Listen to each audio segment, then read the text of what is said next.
बिस्मिल्लाहिर्रहमानिर्रहीम। अस्सलाम वालेकुम दोस्तों, अप टू डेट इन्फो पे खुश आमदीद।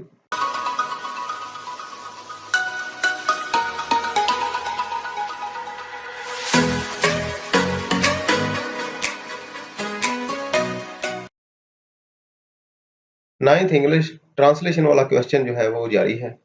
अभी तक हमने 4 चैप्टर की ट्रांसलेशन कर ली है। आज हम 5वां चैप्टर करेंगे और वो है डैफोडिल्स। पोएम है वो, और पोएम के हवाले से पेपर में एक तो समरी आती है, दूसरी चॉइस होती है कि आप एक पैराग्राफ दिया गया था उसकी reference to the context explanation करें। तो आज मैं आपको दोनों तरीके बताऊंगा कि किस तरह दोनों तरीकों को अडॉप्ट करके आप ज़्यादा से ज़्यादा नंबर हासिल कर सकते हैं। तो शुरू करने से पहले जिन दोस्तों ने अभी तक चैनल को सब्सक्राइब नहीं किया, वो काइंडली चैनल को सब्सक्राइब कर लें और साथ ही बेल आइकन को भी प्रेस कर दें ताकि आने वाली हर नई वीडियो आप तक बर वक्त पहुंच सके। तो चलते हैं टेक्स्ट बुक पे। जी तो अजीज तलबा, ये यूनिट नंबर 5 डैफोडिल्स। तो शुरू करने से पहले जो है इसका टेक्स्ट मैं आपको पढ़ा देता हूँ ताकि आपको समरी की समझ आ जाए और समरी जो है ना फिर आप इजीली याद कर सकेंगे। तो स्टार्ट करते हैं। I wandered lonely as a cloud, मैं अकेला बादल की तरह घूमता रहा। That floats on high o'er vales and hills, जो कि ऊंची घाटियों पे तैरता है या लहराता है। फ्लोट होता है तैरना या लहराना। When all at once I saw a crowd, जब अचानक मैंने एक हजूम देखा। क्रोड होता है हजूम। ए होस्ट ऑफ गोल्डन डैफोडिल्स, तो सुनहरी डैफोडिल्स का एक हजूम। डैफोडिल्स के फ्लावर्स हैं, फूल हैं। बिसाइड द लेक, लेक के किनारे। बीनीथ द ट्रीज, दरख्तों के नीचे। Fluttering and dancing in the breeze, जो कि हवा में लहरा रहे थे और रक्स कर रहे थे। डांसिंग रक्स करना, फ्लटरिंग लहराना। Continuous as the stars that shine, और मुसलसल सितारों की तरह जैसे वो चमकते हैं। And twinkle on the Milky Way, और कहकशां के रास्ते पे चमकते हैं, जगमगाते हैं। They stretch in never ending line along the margin of a bay, तो वो कभी ना खत्म होने वाली लाइन में खारी के हाशिए पर फैले हुए हैं। बे होता है खारी।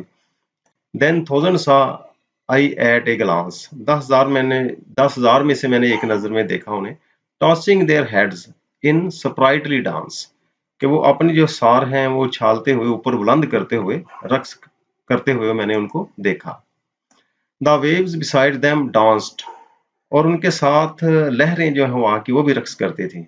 But they out did the sparkling waves in Glee, लेकिन इन्होंने खुशी में चमकती हुई लहरों को बाहर कर दिया, निकाल दिया। A poet could not but be gay, तो एक शायर इतना खुश नहीं हो सकता। इन सच ए जॉकंड कंपनी, यानी कि ऐसी जॉकंड कंपनी। जॉकंड कंपनी क्या है? ऐसी किस्म की खुशियां हैं कि शायर उस कंपनी में खुशियां मनाए बगैर ना रह सका। आई गेज्ड एंड गेज्ड, मैंने बार बार देखा उनको, निगाह डाली। बट लिटिल थॉट, लेकिन बहुत कम सोचा। What wealth the show to me had brought, कि ये मेरे लिए कौन सी जो दौलत है वो दिखाने के लिए लेकर आया है ये मंजर जो है। फॉर ऑफन, ये ऑफन है बढ़ा जाएगा। For of when on my कच लाई, अक्सर जब मैं अपने सोफे पर। इन वैकेंट और इन पेंसिव मूड, जब लेटा होता हूँ खाली या परेशान मजाज। दे फ्लैश अपॉन दैट इनवर्ड आई, तो वो उस बातनी आंख पर चमकते हैं। Which is the bliss of solitude, जो कि तन्हाई की एक नेमत है। यानी कि शायर कहना चाहता है कि जब वो तन्हाई में होता है, परेशान होता है, तो वो जो सीन है, वो जो मंजर है डैफोडिल का जो उसने देखा था, उसकी आंखों में फिर लहरा जाता है, दोबारा उनको नजर आ जाता है, वो रिकॉल करता है। And then my heart with pleasure fill, फिर उसका दिल जो है, जो मेरा दिल है, खुशी से भर जाता है। And dancing with the daffodil, और बिल्कुल उस तरह जो डैफोडिल जो फ्लावर्स डांस कर रहे थे, ऐसे ही मेरा दिल भी उनके साथ डांस करता है। तो ये तलबा, ये जो ट्रांसलेशन है आगे ये भी मैंने दी हुई है, तो आप इसको भी देख सकते हैं। और अब हम समरी जो स्टार्ट करते हैं, इसके साथ मैंने कोटेशन भी डाल दी है ताकि आपके ज़्यादा से ज़्यादा मार्क्स आ सकें। तो इसका भी मैंने ऐसे ही उर्दू तर्जुमा दिया है ताकि समझने में आसानी हो। स्टार्ट करते हैं। The poem daffodil is one of the simplest and beautiful poems of the Wordsworth. तो नज़म डैफोडिल जो है ना, वर्ड्सवर्थ की सादा और खूबसूरत नज़मों में से एक है। It describe the subject of nature and memory. तो ये फितरत और मेमोरी यानी कि याददाश्त का जो मौजू है उसको बयान करती है। The plot of the poem is particularly simple. तो इसका जो प्लॉट है इस नज़म का वो खास तौर पे सादा है। पोर्ट्रेइंग द पोएट्स वैंडरिंग, जो कि शायर की आवारागर्दी को बयान कर रहा है या उसकी कासी कर रहा है, and his finding of a field, और उसका एक पाने का जो अमल है, किसको, फील्ड को, खेत को, किसका, डैफोडिल्स का, बाय ये लेक, जो कि एक लेक के किनारे, एक झील के किनारे उगे हुए हैं।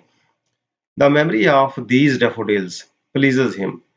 तो शायर को इनकी याद है ना जो डैफोडिल्स की, वो खुश कर देती है। And become a source of amusement, और उसके लिए एक तफरीह का जरिया बन जाती है। When he is lonely and board, जब वो तनहा होता है और बोरियत महसूस कर रहा होता है।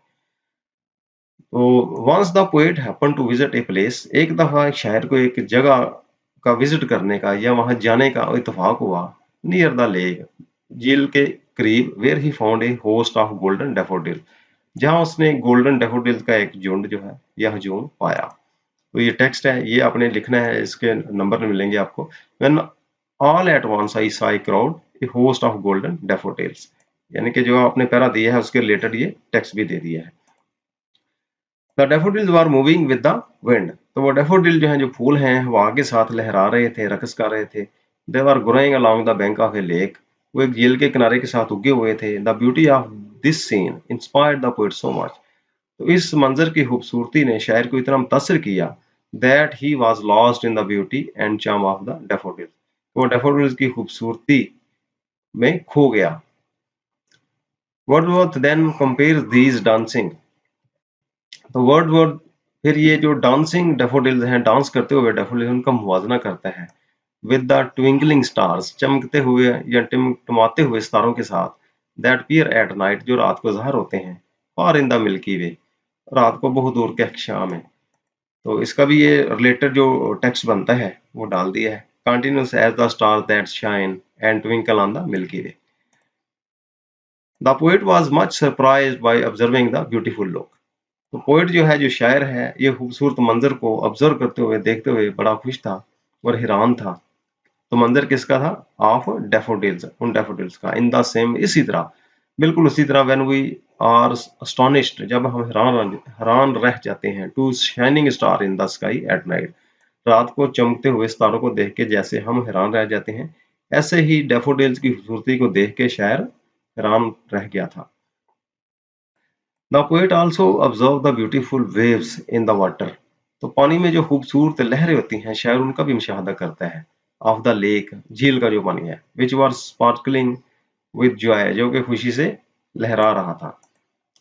ही फील्स मच काम, वो बहुत सुकून महसूस करता है। And his all tension vanishes from his mind, और उसके जहन से जितनी भी परेशानी होती है गायब हो जाती है, खत्म हो जाती है। Whenever the sight of daffodils come to his mind, जब भी उन डैफोडिल्स की याद उनके उसके जहन में आती है। Nature and its beauty left N everlasting impression, फितरत और उसकी जो खूबसूरती है उसने शायर के दिमाग पे ता देर या कभी ना खत्म वाला तासर छोड़ा, ऑन पोएट इमेजिनेशन, शायर के तखयल पे। Natural beauty is a source of attraction for the poet, और ये जो कुदरती खूबसूरती है शायर के लिए एक कशिश का जरिया है। And then my heart with pleasure feels and dances with the daffodils, तो यानी कि इस पैराग्राफ के लेटर ये जो कोटेशन है वो भी डाल दी है। द पोएट फील्स प्लेयर, तो शायर खुशी महसूस करता है, in the company of daffodils, उन डैफोडिल्स की सुबहत में। And these flowers have become a permanent source of divine Joy for the poet, और ये जो फूल हैं ये शायर के लिए मुश्किल तौर पे खुदाई खुशी का एक जरिया या कुदरती खुशी का जरिया बन गए हैं। The scene of daffodil saved in the memory of the poet, तो ये जो मंजर है डैफोडिल्स का, उनको देखने का, वो शायर की याददाश्त में महफूज हो जाता है। दैट इवन आफ्टर ईयर्स, हत्ता कि सालों बाद भी, the poet can recall these memories in his solitude, शायर अपनी तन्हाई में इन यादों को याद कर सकता है। तो अजीज तलबा, ये इसकी अपना समरी है, इसमें कोटेशन दी गई है, अच्छी तरह याद करें ताकि आपको मैक्सिमम मार्क्स मिल सके। और दूसरी चॉइस होती है जो पेपर में आती है, या तो अपनी समरी करनी होती है, या एक इस तरह का पैरा दिया होता है, इसको आपने एक्सप्लेन करना होता है रेफरेंस और कंटेक्स्ट के वाले से। तो मैंने ये एक पैरा दिया है, ये बस आप समझ लीजिए, समरी से थोड़ा सा इजी होता है, क्योंकि समरी आपको थारोली मुकम्मल तौर पे याद करनी पड़ती है और इसमें पैरा ऑलरेडी दिया गया होगा, अगर आप उसको एक्सप्लेन कर लेते हैं तो ये ज्यादा नंबर आएंगे। तो ये पैरा है जी, continuous as the star that shine and twinkle on the Milky Way, this stretched in never ending line along the margin of a bay. पहले आपने रेफरेंस देना है। रेफरेंस में क्या लिखना है? These lines have been taken from the poem Daffodils written by William Wordsworth. ये जो लाइनें हैं विलियम वर्ड्सवर्थ की पोएम डैफोडिल से ली गई हैं। कंटेक्स्ट, कंटेक्स्ट में क्या लिखना होता है? पोएम का जो मरकजी ख्याल होता है, ओवरऑल जो आइडिया होता है, वो लिखना होता है। तो आप देखें, मैंने ये लिखा है, आप इसको याद करें। In this poem the poet narrates the experience of his observation. इस नज़म में शायर जो है ना, अपना जो मुशाहदा होता है उसका तजर्बा बयान करता है। ऑफ द साइट ऑफ, इनको तजर्बा कौन सा है? वो जो डैफोडिल्स को देखता है और देखने का जो तजर्बा होता है। On the sight of beautiful daffodils growing on the blank, जो कि एक लेक जो है, झील है, उसके किनारे उगे हुए हैं। Which were moving and dancing in the air, जो कि हवा में लहरा रहे थे, रक्स कर रहे थे। The poet feels comfort in the company of this daffodils. तो शायर जो है इन डैफोडिल्स, इन फूलों की सोबत में सुकून महसूस करता है। The scene of observing the daffodils is saved in the memory of the poet. तो ये जो सीन है डैफोडिल्स को देखने को, वो शायर की याददाश्त में महफूज हो जाता है। And even after years the poet can recall these memories in his solitude. और शायर सालों बाद भी ये मंजर अपनी यादों में, याददाश्त में याद कर सकता है। नेक्स्ट है जी एक्सप्लेनेशन है। In these line poet explains, these line से मुराद है कि ये जो पैराग्राफ दिया गया है ना, इसमें in these line the poet explain that daffodils were moving with the wind. शायर कहता है कि ये जो डैफोडिल्स हैं, फूल हैं, ये हवा के साथ लहरा रहे थे। They were growing along the bank of a lake, तो वो एक जो बैंक है, लेक का जो किनारा है, उसके साथ उगे हुए थे। The beauty of this scene is inspired the poet so much. तो इस सीन की, इस मंजर की खूबसूरती शायर को इतना मुतासर करती है that he was lost in the beauty and charm of the daffodils, कि वो उनकी कशिश और खूबसूरती में खो जाता है। Wordsworth then compares the dancing daffodil with the twinkling stars. तो वर्ड्सवर्थ फिर इन डांस करते हुए, रक्स करते हुए डैफोडिल्स को चमकते हुए सितारों के साथ मुवाजना करता है।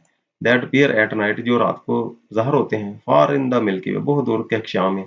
दे were stretch in never ending line, और वो ऐसे फैले हुए थे जैसे कभी ना खत्म हुई लाइन हो। Long the side line of haven, और उसकी जो साइड लाइन होती है उसके साथ साथ होते हैं, फैले हुए हैं। तो अजीज तलबा, ये जो मैंने हवाला दिया है, सियाको सबाक दिए हैं इंग्लिश में, इसका नीचे उर्दू तर्जमा भी दे दिया गया है ताकि आप इसको आसानी से समझ सकें। तो नेक्स्ट जो है 6 चैप्टर, उसके साथ फिर हाजिर होंगे। तब तक के लिए अल्लाह हाफिज।